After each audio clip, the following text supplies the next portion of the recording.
You have been introduced to thallophytes, and now we are going to study in detail about algae. Our syllabus demands of us to study the general characteristics of each class of algae individually, and their specific characteristics involve their body organization, how their body is arranged into different parts if there are any, and then we have to see the type of chloroplast that is present, what food material do they store, and one special emphasis would be laid on their types of reproduction, how they reproduce and produce new plants out of them, because we are dealing with kingdom Plantae and algae is part of it. So do keep in mind that we are dealing with plant cells over here. Now in algae, the general characteristics that we have to study is Talus Organization. We know that this is part of Thallophyta. That means a tissue level is there but not organ level is present. So the thalloid organization is seen. So we have to see how that thallus is organized. If there is any differentiation that is seen at thallus level, and we would see that there are two classes of algae where the thallus is divided into three parts. What those parts are, we will study now.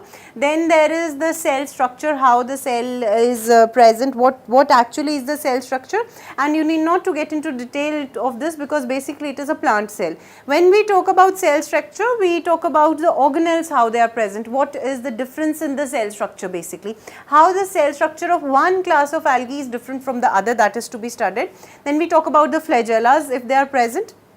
We talk about the pigments that are very important on the basis of which the classification is made, the nutrition, and when we talk about nutrition, we are talking about the food reserves that they have, because most of them are autotrophic and they are photosynthetic. Now depending upon the type of pigments, the nutrition would vary and how do they reproduce. So this is what we are going to study under different classes of algae. So the first one is of green algae, and we have Chlorophyceae is the name for this. Okay, so when we talk about Chlorophyceae, you can see chloro word is used for green, and we have green algae over here. Chlorophyceae includes all these algae. This is Chlamydomonas, that is unicellular. This is Pediastrum, Eulothrix, Cladophora, Cephalosaurus, Eudogonium, Spirogyra, Codium and Cara. These are the different types of green algae that we see over here, and you will be observing one thing, that whatever algae is seen, if at a higher level, these are microscopic though.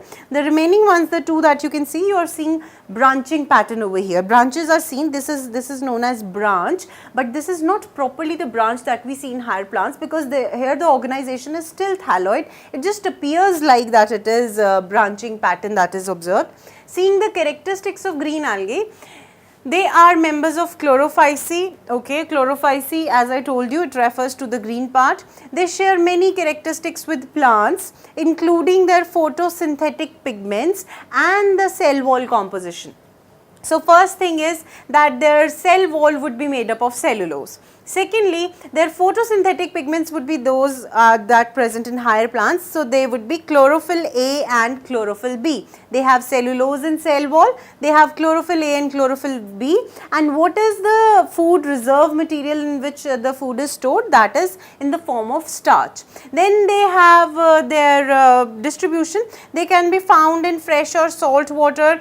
They are single celled, they form colonies, they are multicellular, and they have given examples in each case. If that is single celled, the example happens to be Chlamydomonas. In the case of colonial Chlorophyceae example, we have volvox. It forms a colony, that is a circular colony. You would see this over here. If we have volvox over here, no, it's not given, but it somewhat resembles a circular colony where we have many volvox daughter colonies originate from that itself. Then we have multicellular, that is Ulva is an example for that, Cara is an example.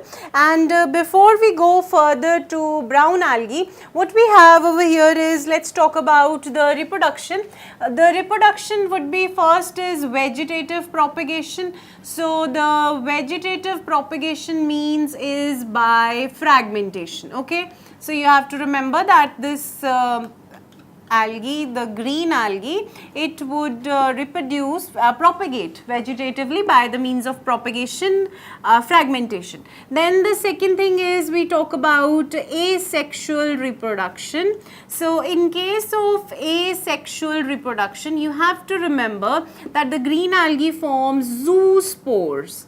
Zoospores which are formed in zoosporangia. Okay, Now, zoosporangia is the site where these zoospores are formed. They would be asexual spores, that means the spores will not be gametic.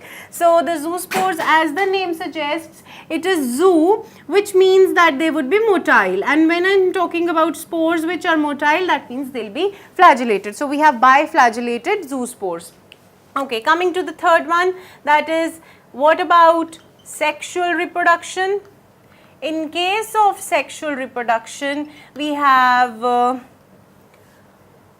isogamy as seen in the case of Spirogyra, we have anisogamy as seen in the case of Volvox, and we have oogamy as seen in the case of Cara. So, we have discussed about these terms, what they individually mean. Isogamy is when the gametes are going to be of similar size. Anisogamy, the gametes would be of dissimilar sizes, and in the case of oogamy, we will have a non-motile female gamete and a motile male gamete. The male gamete would come to the female gamete and fertilization would take place. So, this is about the reproduction in the case of green algae, and we have discussed their certain characteristics. One thing we have missed, that what about their flagella? We did talk about that when we have to deal with their class characteristics, we have to talk about flagella. So, their flagella are apical and they could vary from 2 to 8. The number of flagella could be from 2, it could range from 2, between 2 to 8 the flagella would be there, and the position of the flagella would be apical. So, this is about green algae, all about green algae. Next we deal with the brown algae.